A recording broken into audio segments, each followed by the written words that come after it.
Part 2, Chapter 28, A Job Horse and His Drivers. Hitherto I had always been driven by people who at least knew how to drive, but in this place I was to get my experience of all the different kinds of bad and ignorant driving to which we horses are subjected. For I was a, quote, job horse, end quote, and was let out to all sorts of people who wished to hire me.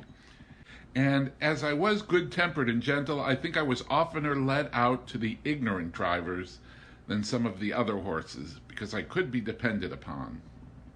It would take a long time to tell of all the different styles in which I was driven, but I will mention a few of them.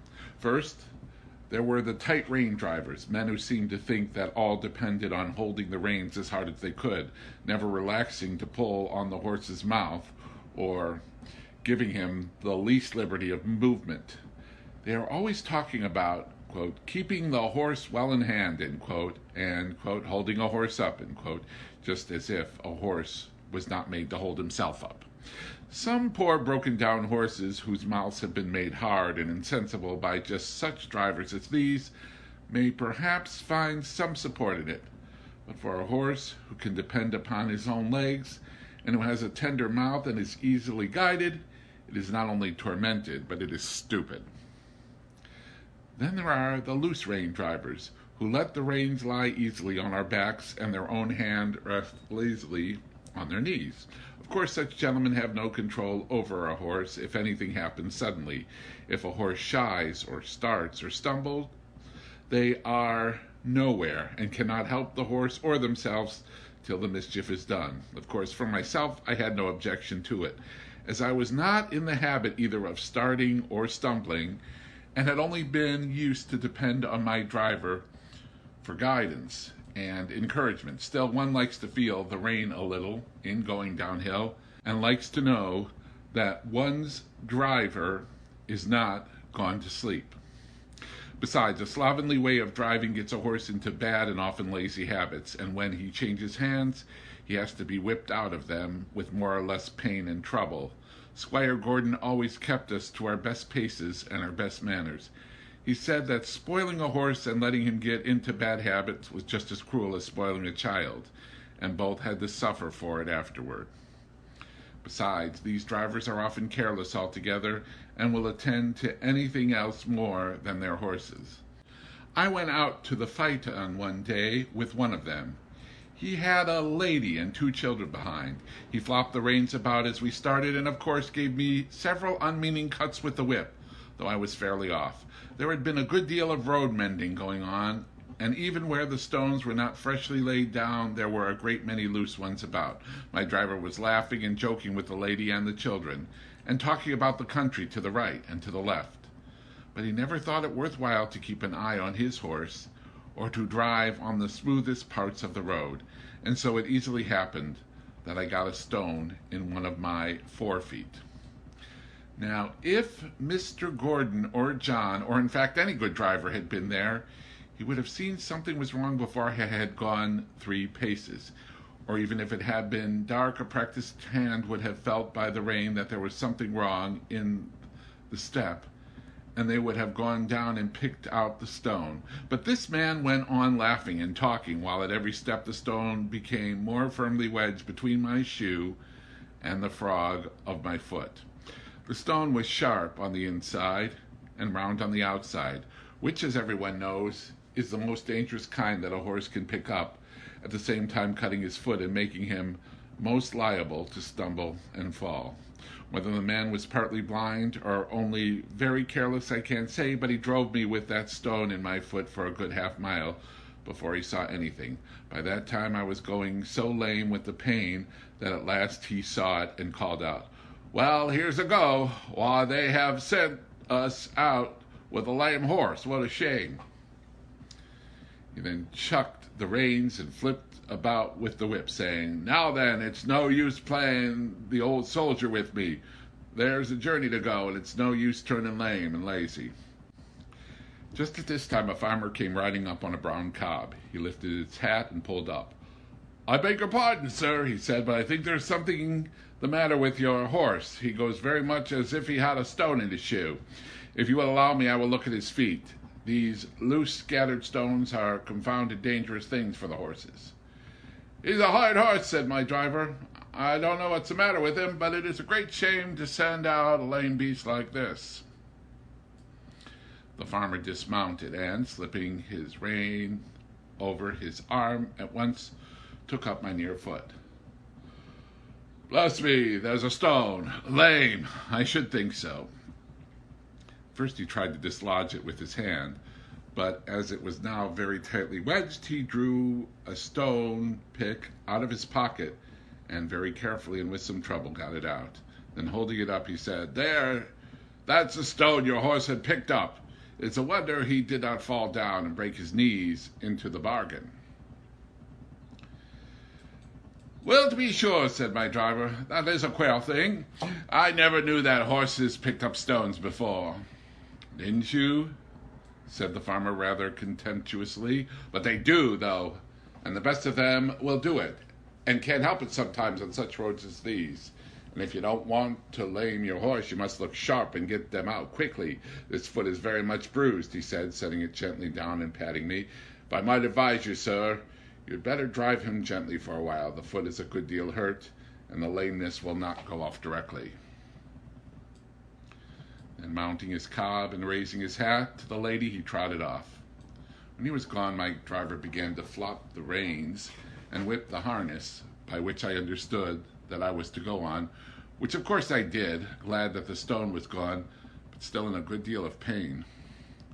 This was the short experience we job horses often came in for. Part 2, Chapter 29, Cockneys. Then there's the steam engine style of driving. These drivers were mostly people from towns who never had a horse of their own and generally traveled by rail. They always seemed to think that a horse was something like a steam engine, only smaller. At any rate, they think that if only they pay for it, a horse is bound to go just as far and just as fast and with just as heavy a load as they please. And be the roads heavy and muddy, or dry and good, be they stony or smooth, uphill or downhill, it is all the same. On. One must go at the same pace with no relief and no consideration. These people never think of getting out to walk up a steep hill. Oh no, they have paid to ride, and ride they will. The horse, oh, he's used to it. What were horses made for if not to drag people uphill? Walk! A good joke indeed! And so the whip is plied and the rein is chucked, and often a rough scolding voice cries out, "Go along, you lazy beast!" And then another slash of the whip, when all the time we are doing our very best to get along, uncomplaining and obedient, though often sorely harassed and downhearted. This steam engine style of driving wears us up faster than any other kind. I would far rather go 20 miles with a good considerate driver than I would go 10 with some of these. It would take less out of me. Another thing, they scarcely ever put on the brake, however steep the hill may be, and thus bad accidents sometimes happen. Or if they do put it on, they often forget to take it off at the bottom of the hill, and more than once I have had to pull halfway up the next hill with one of the wheels held by the brake before my driver chose to think about it. And that is a terrible strain on a horse.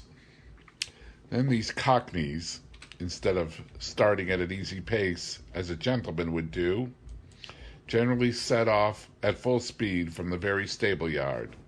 And when they want to stop, they first whip us, and then pull up so suddenly that we are nearly thrown on our haunches and our mouths jagged with the bit.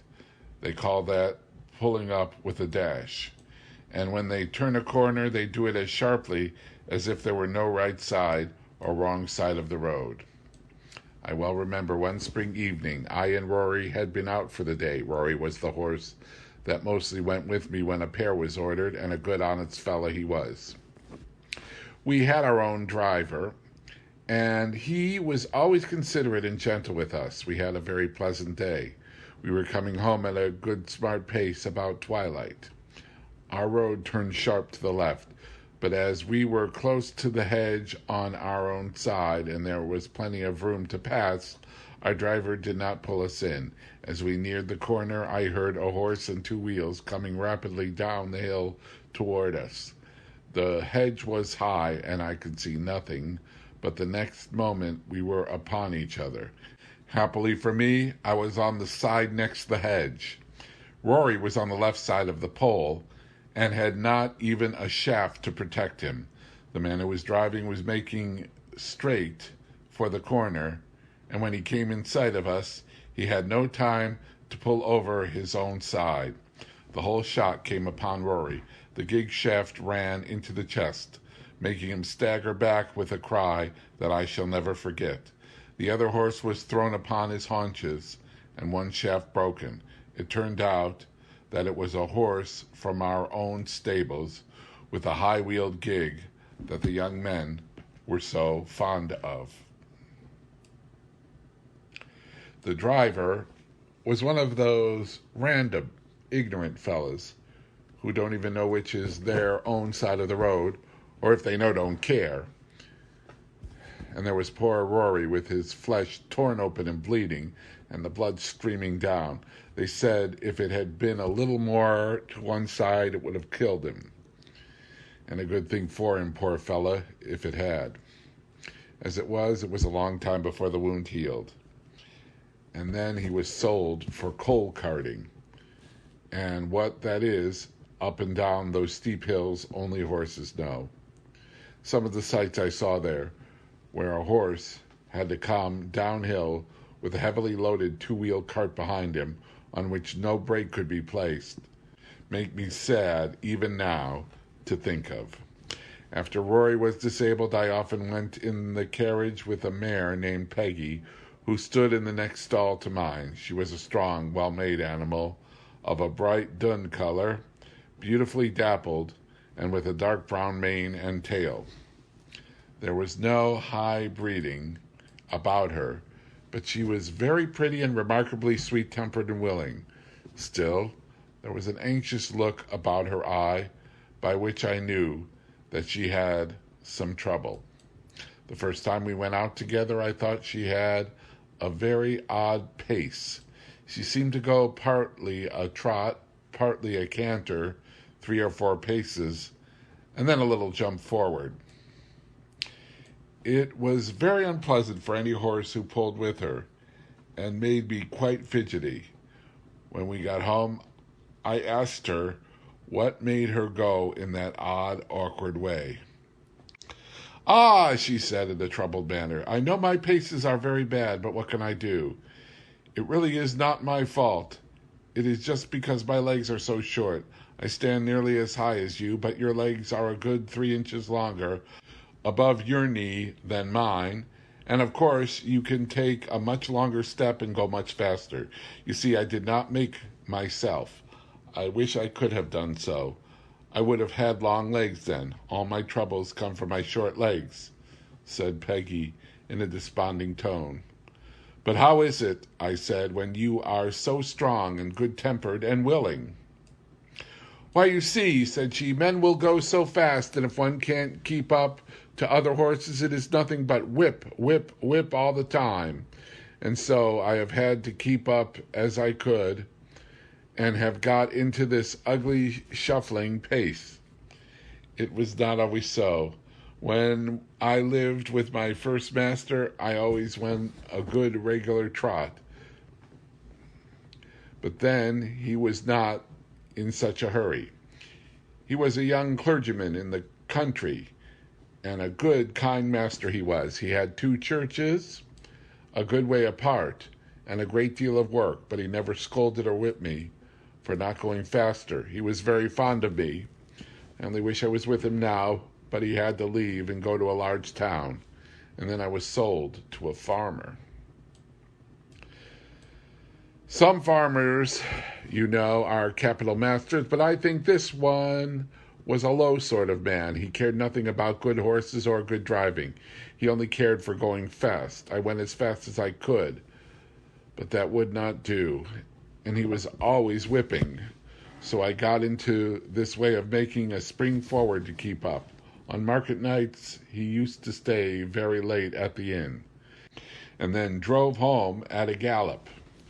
One dark night he was galloping home as usual, when all of a sudden the wheel came against some great heavy thing in the road and turned the gig over in a minute. He was thrown out and his arm broken, and some of his ribs, I think. At any rate, it was the end of my living with him, and I was not sorry. But you see, it will be the same everywhere for me. If men must go so fast, I wish my legs were longer. Poor Peggy.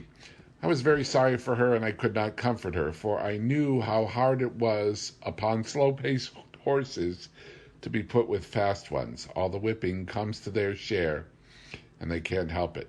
She was often used in the phaeton, and was very much liked by some of the ladies because she was so gentle, and some time after this she was sold to two ladies who drove themselves and wanted a safe, good horse. I met her several times out in the country, going a good steady pace and looking as gay and contented as a horse could be. I was very glad to see her, for she deserved a good place.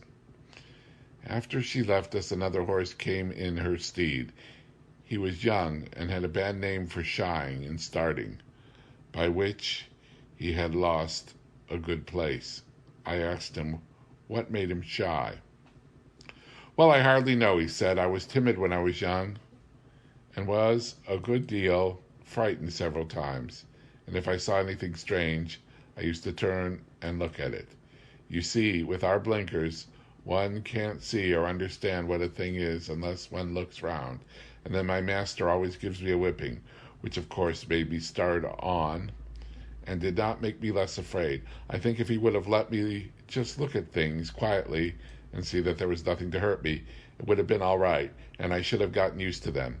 One day an old gentleman was riding with him, and a large piece of white paper or rag blew across just on one side of me. I shied and started forward. My master, as usual, whipped me smartly, but the old man cried out, "You're wrong, you're wrong. You should never whip a horse for shying. He shies because he is frightened, and you only frighten him more and make the habit worse. So I suppose all men don't do so. I'm sure I don't want to shy for the sake of it. But how should one know what is dangerous and what is not, if one is never allowed to get used to anything? I was never afraid of what I know.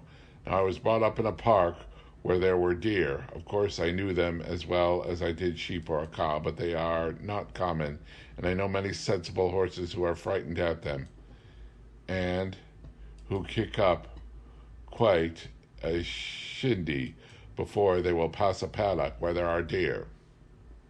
I knew what my companion said was true, and I wished that every young horse had as good masters as Farmer Gray and Squire Gordon.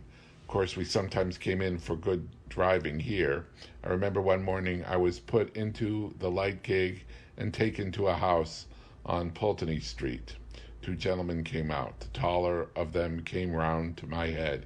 He looked at the bit and bridle and just shifted the collar with his hand to see if it fitted comfortably. "Do you consider this horse wants a curb?" he said to the hostler. "Well," said the man, "I should say he would go just as well without. He has an uncommon good mouth, and he has a fine spirit. He has no vice. But we generally find people like the curb." "I don't like it," said the gentleman. "Be so good as to take it off and put the rein in at the cheek. An easy mouth is a great thing on a long journey, is it not, old fellow?" he said, patting my neck. And he took the reins, and they both got up. I can remember now how quietly he turned me round. Then, with a light feel of the rein, and drawing the whip gently across my back, we were off. I arched my neck and set off at my best pace. I found I had someone behind me who knew how a good horse ought to be driven. It seemed like old times again and made me feel quite gay. This gentleman took a great liking to me, and after trying me several times with the saddle, he prevailed upon my master to sell me to a friend of his who wanted a safe, pleasant horse for riding. And so it came to pass that in the summer I was sold to Mr. Barry. Part 2, Chapter 30, A Thief. My new master was an unmarried man. He lived in Bath and was much engaged in business. His doctor advised him to take horse exercise, and for this purpose he bought me. He hired a stable a short distance from his lodgings and engaged a man named Filcher as groom.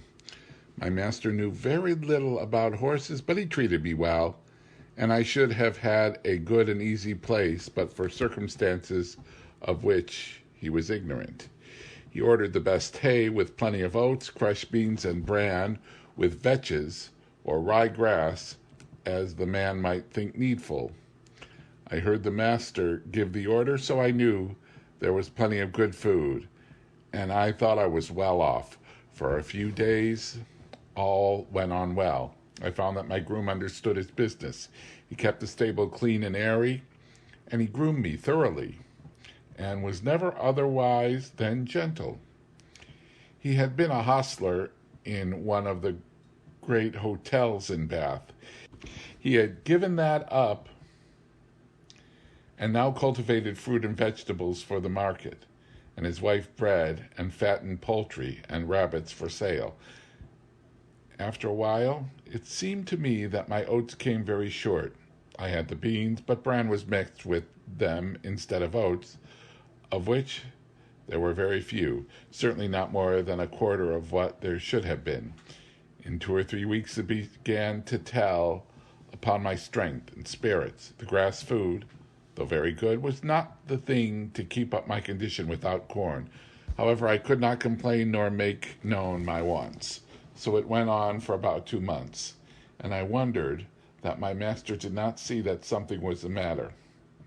However, one afternoon he rode out into the country to see a friend of his, a gentleman farmer who lived on the road to Wells. This gentleman had a very quick eye for horses, and after he had welcomed his friend, he said, casting his eye over me, "It seems to me, Barry, that your horse does not look so well as he did when you first had him. Has he been well?" "Yes, I believe so," said my master, "but he is not nearly so lively as he was. My groom tells me that horses are always dull and weak in the autumn, and that I must expect it." "Autumn, fiddlesticks," said the farmer. "Why, this is only August, and with your light work and good food, he ought not to go down like this, even if it was autumn." "How do you feed him?" My master told him. The other shook his head slowly and began to feel me over. "I can't say who eats your corn, my dear fellow, but I am not mistaken if your horse gets it. Have you ridden very fast?" "No, very gently." "Then just put your hand here," said he, pressing his hand over my neck and shoulder. "He is as warm and damp as a horse just come up from grass. I advise you to look into your stable a little more." "I hate to be suspicious, and thank heaven I have no cause to be, for I can trust my men, present or absent, but there are mean scoundrels, wicked enough to rob a dumb beast of his food. You must look into it." And turning to his man who came to take me, "Give this horse a right good feed of bruised oats, and don't stint him."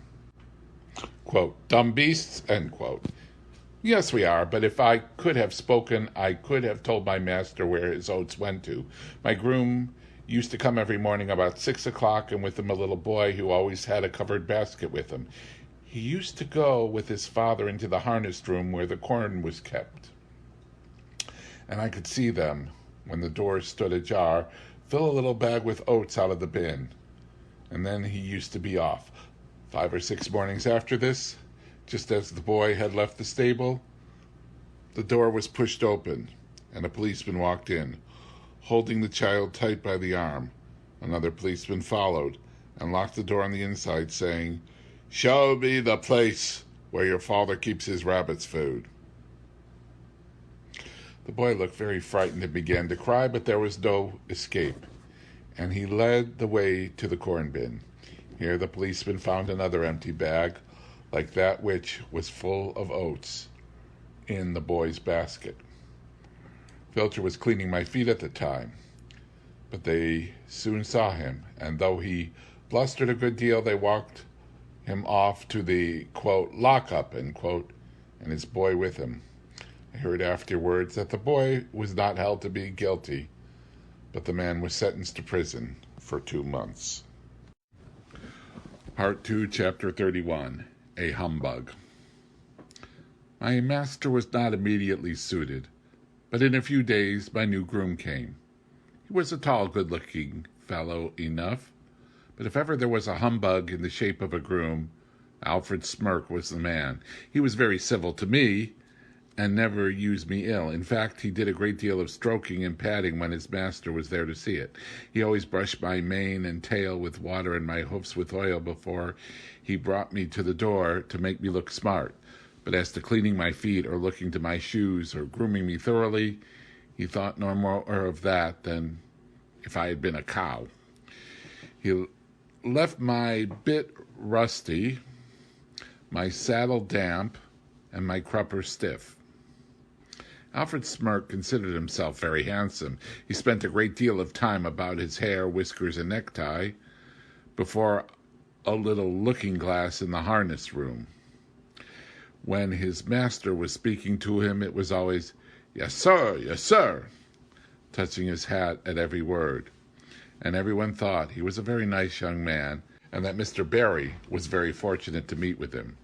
I should say he was the laziest, most conceited fellow I ever came near. Of course, it was a great thing not to be ill-used, but then a horse wants more than that. I had a loose box and might have been very comfortable if he had not been too indolent to clean it out. He never took all the straw away, and the smell from what lay underneath was very bad, while the strong vapors that rose made my eyes smart and inflame, and I did not feel the same appetite for my food. One day his master came in and said, "Alfred, the stable smells rather strong. Should not you give that stall a good scrub and throw down plenty of water?" "Well, sir," he said, touching his cap, "I'll do so if you please, sir. But it is rather dangerous, sir, throwing down water in a horse's box. They are very apt to take cold, sir. I should not like to do him an injury, but I'll do it if you please, sir." "Well," said his master, "I should not like him to take cold, but I don't like the smell of this stable. You think the drains are all right?" "Well, sir, now you mention it, I think the drain does sometimes send back a smell. There may be something wrong, sir." "Then send for a bricklayer and have it seen to," said his master. "Yes, sir, I will." The bricklayer came and pulled up a great many bricks, but found nothing amiss. So he put down some lime and charged the master 5 shillings, and the smell in my box was as bad as ever. But that was not all. Standing as I did on a quantity of moist straw, my feet grew unhealthy and tender, and the master used to say, "I don't know what is the matter with this horse. He goes very fumble-footed. I am sometimes afraid he will stumble." "Yes, sir," said Alfred, "I have noticed the same myself when I have exercised him." Now, the fact that he hardly ever did exercise me, and when the master was busy, I often stood for days together without stretching my legs at all, and yet being fed just as high as if I were at hard work. This often disordered my health and made me sometimes heavy and dull, but more often restless and feverish. He never even gave me a meal of green food or bran mash, which would have cooled me, for he was altogether as ignorant as he was conceited, and then instead of exercise or a change of food, I had to take horse balls and draughts, which beside the nuisance of having them poured down my throat used to make me feel ill and uncomfortable. One day my feet were so tender that, trotting over some fresh stones with my master on my back, I made two such serious stumbles that, as he came down Lansdowne into the city, he stopped at the farrier's and asked him to see what was the matter with me. The man took up my feet one by one, examined them, then standing up and dusting his hands one against the other, he said, "Your horse has got the thresh, and badly too. His feet are very tender. It's fortunate that he has not been down. I wonder your groom has not seen it before. This is the sort of thing we find in foul stables where the litter is never properly cleaned out. If you will send him here tomorrow, I will attend to the hoof, and I will direct your man how to apply the liniment, which I will give him." The next day I had my feet thoroughly cleansed and stuffed with toast soaked in some strong lotion, and an unpleasant business it was. The furrier ordered all the litter to be taken out of my box day by day, and the floors kept very clean. Then I was to have bran mashes, a little green food, and not so much corn, till my feet were well again. With this treatment I soon regained my spirits, but Mr. Barry was so much disgusted at being twice deceived by his grooms that he determined to give up keeping a horse and to hire when he wanted one. I was therefore kept till my feet were quite sound, and was then sold again.